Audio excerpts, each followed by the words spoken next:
Okay, so I just read the route description. It looks like I have 10k left, which I knew because it's 20k total today. But it's 800 meters of loss and only 300 of gain to get over the pass. So it should be pretty fast. If I was going to do this over a longer duration, I'd definitely try to stay here and get here early to get the campsites by the water. Glad it's not sunny. The lake would be just more incredible than it already is.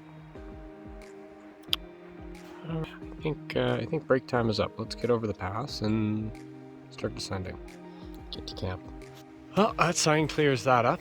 Now I know I'm going the right way for sure. Ooh, those are pretty. What's that?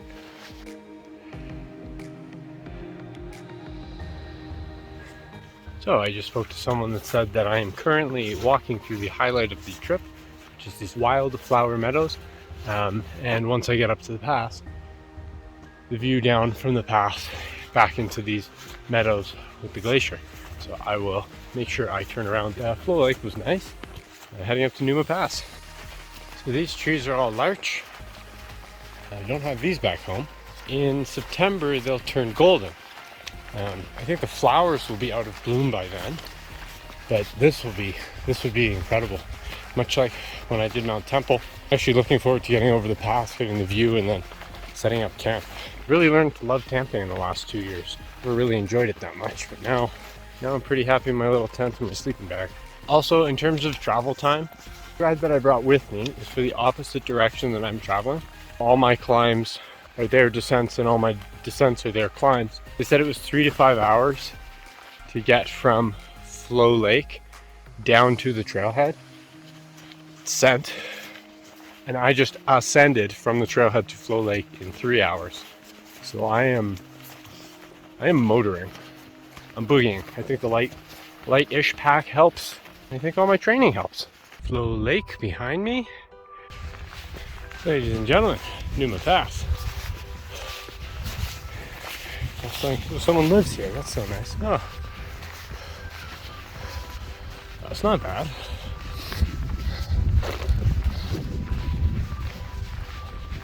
It's not bad at all. I gotta say, the smoke is definitely not, like, the smoke is gone. This is just like weather. Again, I'd rather have smoke than weather. But let's see if we can see the route down.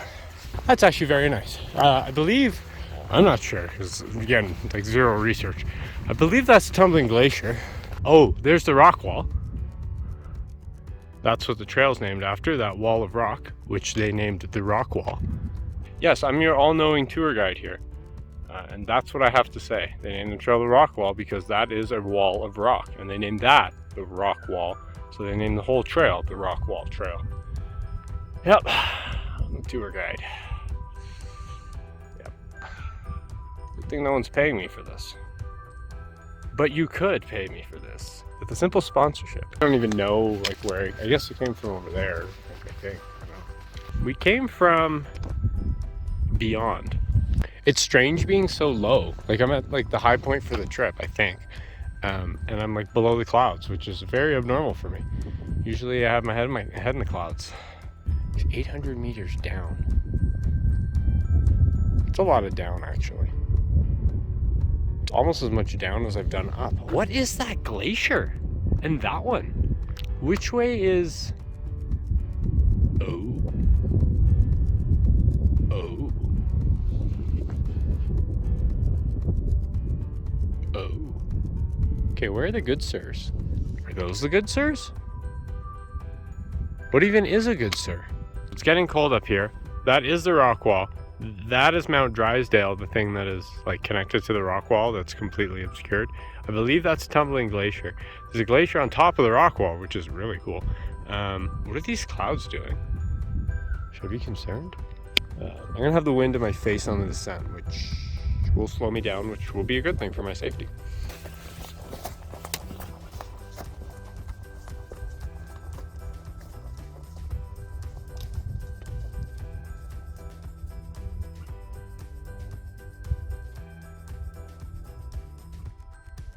Oh, it's a lot of work, I gotta say. I don't know if it's worth it. You tell me in the comments if it's worth it, okay? We're making some progress. We're heading downhill. We're running, we're jogging. We're talking to the camera. We're saying hello to people wearing plastic ponchos and There's a girl just now, she was wearing 2 plastic ponchos, one pink and one like clear. It was like quite the fashion statement. So she, we were laughing that she should have been on the runway instead of here. That's all the rage in France right now, I hear. This would be pretty epic on a bluebird day. Like the view from the pass, you would have been able to see, which way does the pass fix? The pass faces north. So you would have been able to see the Lake Louise group, the backside of the valley, the 10 peaks. These larches are beautiful. Wow, this would be great in like September. I mean, it's great. I should shut up and listen to the beautiful birds. And the beautiful bumblebees. I think it's cookie o'clock. Meeting more people who don't understand how I'm staying out and doing the whole trail. It's kind of funny. Everyone thinks I'm a day hiker. I don't know. Yeah, I mean, like that pack's really big. Like, just a lot of. I'm way heavier than I want to be. It is really nice here, actually. This is a great trail. I really like it here. I would do this again. I think I'd do it again in the other direction. Maybe on a nicer day. That's not true. I take that. Not a nicer day. Maybe on a day with more sun and less clouds. Today is a nice day. Every day is a nice day. Any day you're outside is a nice day. Yeah. Even when you're not outside, it's still a nice day. But getting outside makes it a nice day. Super nice day. Hey, bear! I wonder if I scare people when I say that and they think that there's a bear. I don't hear anyone else hollering. It's just me. I'm single-handedly protecting everyone from the bears. That's what's going on. Yeah, cookie o'clock's over. That's kind of sad.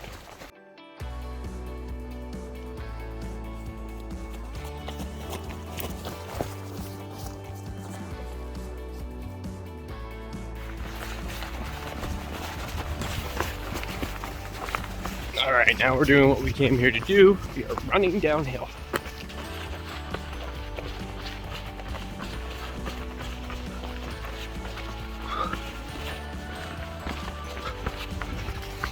Yeah, it's actually a really nice trail to run.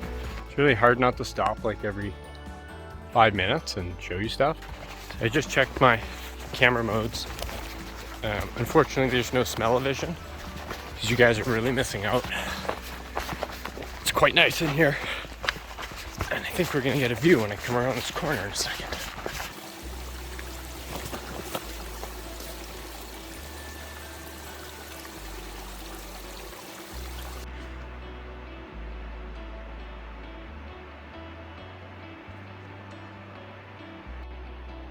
That's the view I was hoping for of the glacier. Yeah.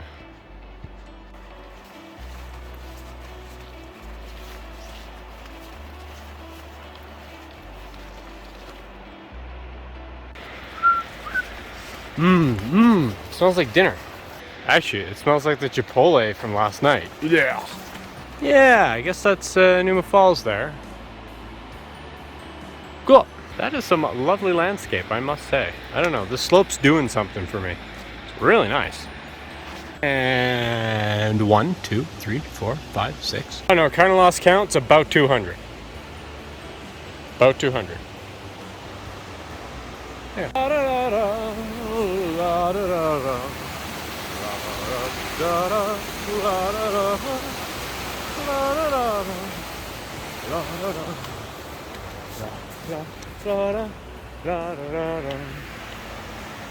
Woo! That's pretty.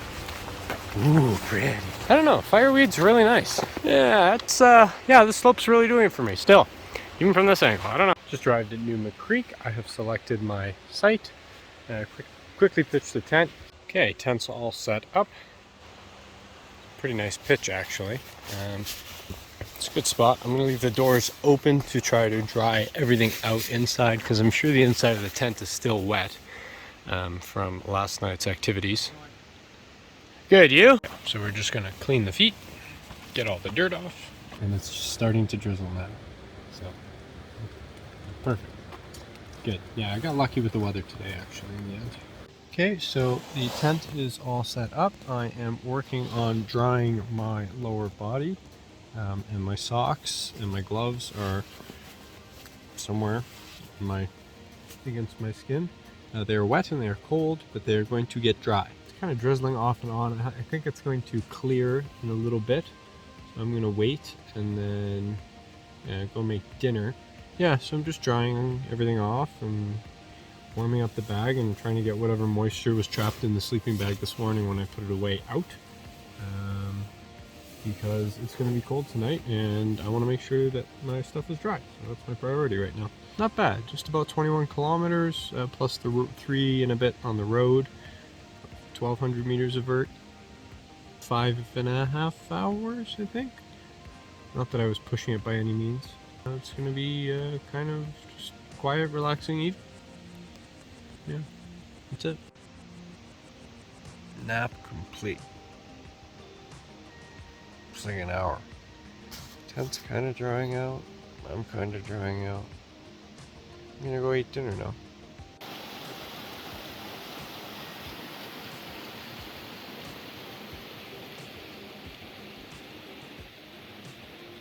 Okay, so we're making dinner here by Numa Creek. Or maybe that's Numa Creek. Because there's a confluence there. This probably is just something. That's probably Numa Creek over there. Interesting. Yeah, so we're making creamy chicken fusilli, which I'm pretty excited about. We're using the little fuel canister that could over here. It's got like, I don't know, maybe like 5% fuel left. So we're trying to keep everything nice and warm. Warmed it up under the old armpits, in the jacket pocket, using all the tips and tricks that I know to try to get a little bit more life out of that canister. This was an experiment to see how, like, okay, it's not an experiment because I don't have like any data or control or anything. I'm just trying to see how much when you shake the canister and it sounds like a little bit of fuel, if I can make a meal with that. Now I'm gonna be self-calibrated. There's no science here. I don't have any way of measuring this. There's no scale at the hospital as far as I'm aware. But like I'll have like some sort of self-calibration and I'll know what it feels like, and I'll know that that's enough for one dinner. As you can see, the bugs are not terrible, just one.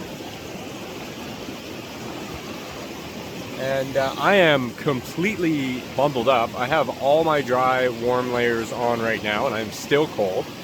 Yay, fast packing. Everyone's really impressed that I'm doing 40K tomorrow. I hope I do 40K tomorrow. They'll sleep well with the white noise, despite how close the campsites are to each other, because they're very close here. Like, they're on top of each other, basically. The ongoing stove experiment, I just shook it, and you probably won't be able to hear anything, which is probably why I can't hear anything. But the canister itself sounds empty. It sounds like there's no liquid left in it. So we're gonna see how much water we can boil when it sounds like there's no liquid left in it. I just realized I have no secondary source of ignition for this if the piezo fails. Okay, so I've altered the dinner plan. Normally I have soup, Knorr side, ramen, and a hot chocolate for dinner, and then top it off with a Kit Kat Chunky.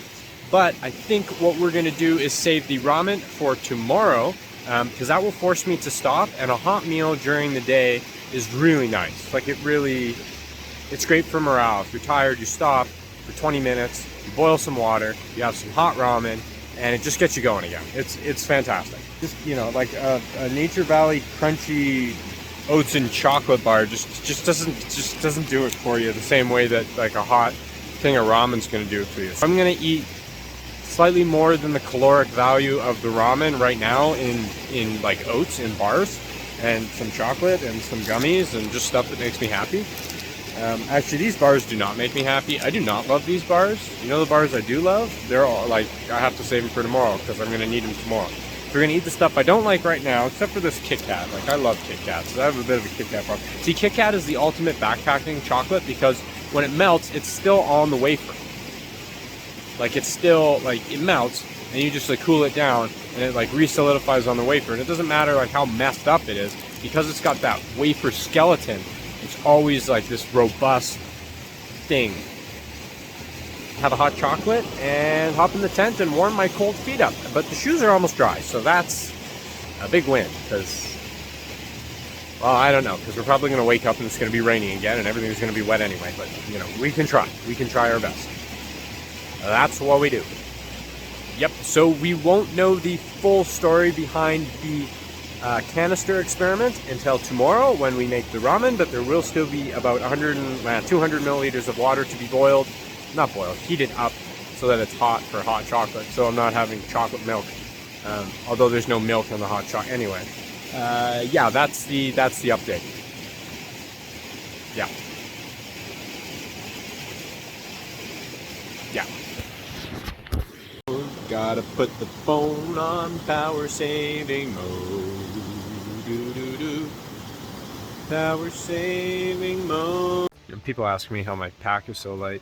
I guess the answer is sacrifice. Like, I was just really cold making dinner. I have like all my dry clothes on right now.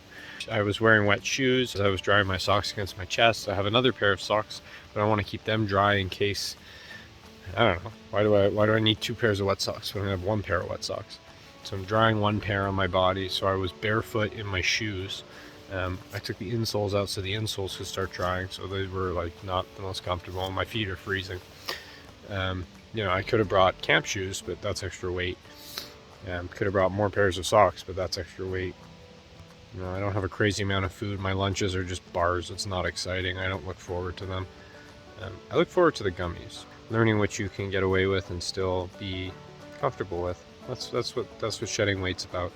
It's not necessarily about buying the most expensive gear, although obviously lightweight gear helps. But eliminating excess is really the key to getting light, and understanding what excess actually is, and what you can get away with the conditions. The tent is a luxury. I could have a tarp right now.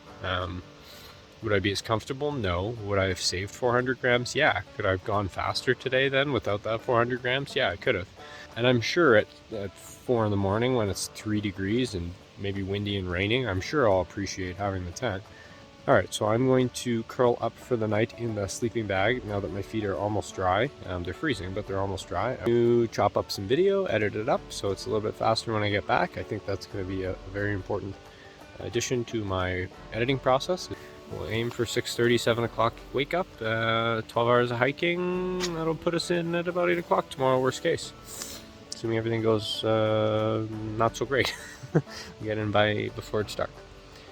That's the plan. That's it for tonight, I guess, unless I come up with anything, some other stupid thing to talk about. Yeah, hopefully the locals will calm down and go to sleep soon so that I can do the same.